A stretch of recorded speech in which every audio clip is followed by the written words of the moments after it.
Hello les langues de VIP. Alors avec moi l'un des beaux gosses de la nouvelle saison, Moundir et les apprentis aventuriers, Valentin. Donc Valentin, mannequin de ton état, c'est ça? Donc je vais te laisser te présenter puisque tu es un petit nouveau dans le milieu de la télé-réalité. Donc à toi la parole. Alors donc je m'appelle Valentin, donc j'ai 26 ans et je suis mannequin et à côté de ça j'ai une agence événementielle à l'étranger. Donc je suis la moitié, enfin, on va dire 6-7 mois en France et après le reste de l'année je vis en Espagne. D'accord, okay, voilà. Sympa. Voilà, ça Bonne va. destination. C'est pas mal, Hein, c'est pas mal. donc là, première question, pourquoi tu t'es lancé dans une télé-réalité de survie? Parce qu'à la limite une télé-réalité on comprend, il n'y a pas trop de problème, mais pourquoi la survie? Alors pourquoi la survie? Parce que déjà c'est un concept qui me plaisait. C'est vrai que quand je voyais des émissions de télé-réalité de survie type koh etc., c'est quelque chose où en fait j'avais envie de m'imaginer, de voir comment je réagirais face à ça, face à la faim, face à la fatigue, les épreuves, etc. Et c'est vrai que j'ai toujours, je suis j'adore les challenges, relever des défis, et c'est vrai que c'est quelque chose qui me tentait et qui me plaisait. Et l'occasion s'est présentée, et j'ai fait cette aventure et j'ai aucun regret, parce que c'était vraiment une super expérience. Vraiment. Ouais. J'ai aucun regret, j'ai adoré, il y a eu des moments très durs, mais vraiment c'était une très bonne expérience. Bon, et alors, à la différence des télé-réalités d'aventure qu'on voit d'habitude, il n'y a pas de people qui sont là. Là, tu as 5 people. Est-ce que tu les connaissais, toi? Alors, je vais te dire sincèrement, je regarde très peu les émissions de télé-réalité. Je connaissais Aurélie de vue et tous les autres je connaissais pas. Mais vraiment pas, même Julien je sais qu'il est, il est vraiment reconnu et je connaissais vraiment pas. Et j'ai envie de dire tant mieux parce que c'est vrai que j'avais, on va dire, pas d'a priori sur telle ou telle personne. Je savais pas Julien comment il était, Manon non plus. Et je pense que c'est une bonne chose, mais en tout cas j'ai appris à les connaître au fil de l'aventure et c'est des personnes qui sont vraiment très sympathiques et qui ont vraiment des valeurs et je suis très content de les avoir rencontrées. Et est-ce que t'as pas peur, en fait, dans le milieu du mannequinat, de l'image que tu peux renvoyer en télé-réalité? Est-ce que ça peut pas être un frein? Je savais très bien en faisant l'émission que forcément en termes de mannequinat, c'est vrai que mannequinat et télé-réalité c'est vraiment deux mondes, parallèles et contraires, et c'est vrai que bon, je sais très bien que ça me fermera certainement des portes. Après, ça m'en ouvrira peut-être aussi, mais bon, voilà, pour l'instant, j'ai pas envie de penser à ça et on verra comment ça va se passer. Ouais. Est-ce que tu avais déjà eu des propositions pour d'autres téléréalités? J'avais eu différentes propositions, je sais plus les programmes, mais c'est vrai que je m'imaginais pas forcément faire de la télé-réalité. En l'occurrence, c'est vrai que l'occasion s'est présentée et le concept m'a vraiment plu, donc c'est pour ça que j'ai participé à cette émission de Moundir et les apprentis aventuriers. Mais voilà, c'est venu super rapidement et c'est vrai que j'ai réfléchi, je me suis dit voilà, pourquoi pas tenter l'aventure. Je suis quelqu'un de super curieux, donc je voulais voir aussi comment ça se passe. Et en même temps, le concept de survie, de se surpasser, c'est quelque chose qui vraiment me motivait. Et voilà. En tout cas, j'ai aucun regret. Ok. Et qu'est-ce qui est le pire au final dans l'aventure? C'est survivre à la nature ou survivre aux autres? En fait, pendant cette aventure, il y a plein de choses qui sont super compliquées. Déjà tu manges pas à ta faim, tu dors très peu, tu te lèves le matin, il fait 35 degrés alors que t'as rien dans le ventre, et après tu pars faire des épreuves. Il n'y a pas une chose qui est plus compliquée, c'est vraiment un cumul de plein de choses en fait. Et après, la vie en communauté, pour moi, j'ai pas trouvé que c'était compliqué, même si forcément t'as des conflits, des embrouilles, mais forcément c'est compliqué, mais c'était pas ce qui était le plus difficile, on va dire. Bon, après, en même temps, on va pas se mentir, dans la vie en communauté, quand t'es un des beaux gosses du truc et que toutes les filles sont derrière toi, c'est déjà moins difficile à vivre. Hein. Alors, déjà, dans cette aventure-là, en termes de survie, c'est très compliqué de penser à être en couple, etc. Très compliqué. Mais après, bon, faut savoir, c'est que chacun a son caractère. Mais je pense que parmi tous les aventuriers, on avait tous des caractères quand même très forts. Et c'est vrai que dans la vie en communauté, forcément, il y a des clashs, on se voit H24, donc forcément, au bout d'un moment, on se supporte plus.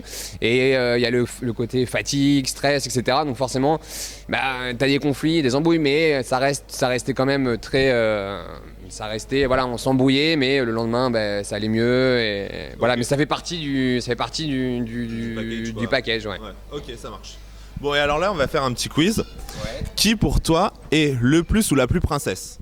Et il faut que tu me dises pourquoi. La plus princesse, pour moi, il y a une égalité parfaite là. On a Manon et Aurélie quand même qui sont les deux princesses. Et c'est vrai que moi, quand je les ai vues au début, je me suis dit, mais attends, mais comment elles vont faire pour tenir, Et puis au final, je m'attendais pas à ce qu'elles soient aussi fortes, quoi. C'est vrai qu'elles ont souffert, elles ont morflé là-dessus. On a tous morflé en même temps, mais c'est vrai qu'elles ont tenu et voilà, elles ont vraiment été très fortes mentalement en tout cas. Ok. Et qui est le plus ou la plus égoïste? Égoïste, peut-être Julien, ouais. Ouais, Julien, ouais, il aime bien quand il a son petit plat, manger sa petite assiette, prendre un petit peu plus que les autres. Mais bon, c'est le personnage et voilà, c'est pas méchant. Hein. Ok. Et à l'inverse, qui est le plus ou la plus là pour les autres? Tu sais, toujours prêt à rendre service? Je dirais la personne qui est le plus là, JC. JC, ouais, c'était le petit. C'est vrai qu'il aimait bien remonter le moral de tout le monde, des filles, des mecs, quand ça allait un peu moins bien, quoi. Ok. Et le plus ou la plus chaude? C'est compliqué ça. Hein. Non, je dirais, ouais, le plus chaud, c'est Julien quand même. C'est vrai c'est un Marseillais, quoi. Ouais, hein ça, quoi. Il vient du sud et il est chaud bouillant, ouais. Et alors, le plus ou la plus manipulateur? Manipulateur, Anissa était pas mal dans ce rôle-là, ouais. Ouais. Elle aimait bien analyser un peu tous les trucs et passer un peu en mode sous-marin. Elle était bien stratégique quand même. Ouais. D'accord. Ouais. Et qui restera ta plus belle rencontre?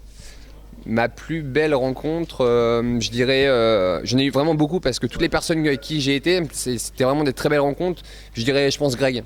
Greg, ouais, c'est une personne, à l'origine je l'ai vu arriver, je me suis dit je vais pas le supporter, mais au bout de 2 jours on va partir, on va se clasher.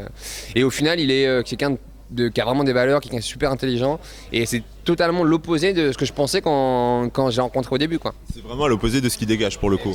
Exactement, et sincèrement quand je l'ai vu au tout début, je me suis dit mais c'est entre guillemets un vrai teubé, quoi, et au final quelqu'un de... Voilà, et c'est même ce que j'ai dit dans l'émission.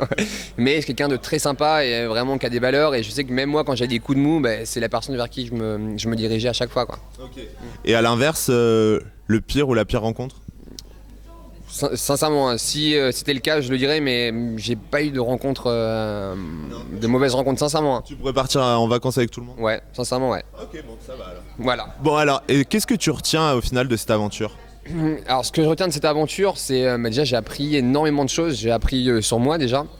Parce que c'est vrai que je suis quelqu'un à l'origine d'assez colérique, je m'emporte super rapidement. Et c'est vrai que pendant cette aventure-là, j'ai appris à me contenir et à prendre sur moi pendant vraiment quasiment toute l'aventure. Parce que je savais que si je partais, si je m'embrouillais, quoi que ce soit, ça pouvait avoir un effet néfaste, on va dire, sur la suite de l'aventure.